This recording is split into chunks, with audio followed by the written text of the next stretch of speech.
Please turn to your plan, Flo.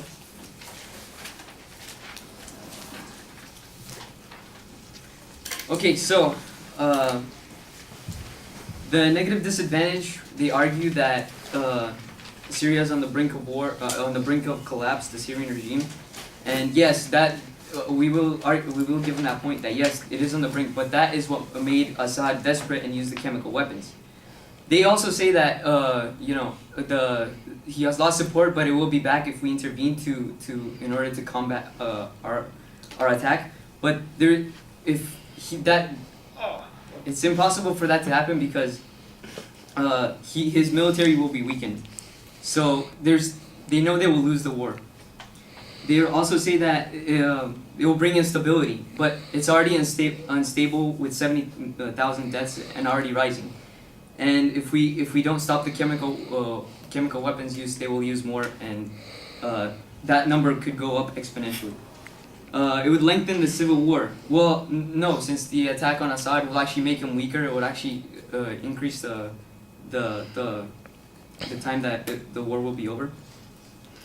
In subpoint B, they will say that would trigger support. Again, I already mentioned that in my first argument. I have a quote here from Anne-Marie Slaughter, President and CEO of the New American Foundation. She says that striking Syria will be a strike to protect the Syrian people, even if partial and belated. It will not end the massacre that was carried out with conventional weapons, but weapons of mass destruction are just that. Weapons of mass destruction. A chemical attack that kills 1,000 today can kill 10,000 tomorrow and 100,000 a day after that.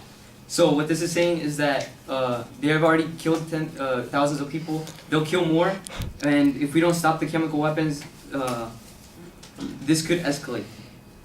So they say that Assad will retaliate, but Assad will already be weakened and his weapons will be taken away from him. So he will not have the same amount of power to strike and kill more people. It will tear the country apart. Again, I've already mentioned this, the country is already torn apart, it's unstable, 70,000 dead. We would not aggravate that number. Please turn to your case flow.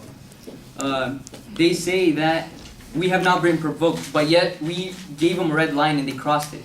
Now we have to punish them in order to show that our credibility is strong and that we still have a say in the world and we are the superpower that we are. They also say that diplomacy will work, but as we have seen in the past, that's the reason they use chemical weapons. It hasn't worked. So going through it again, it wouldn't help them out at all.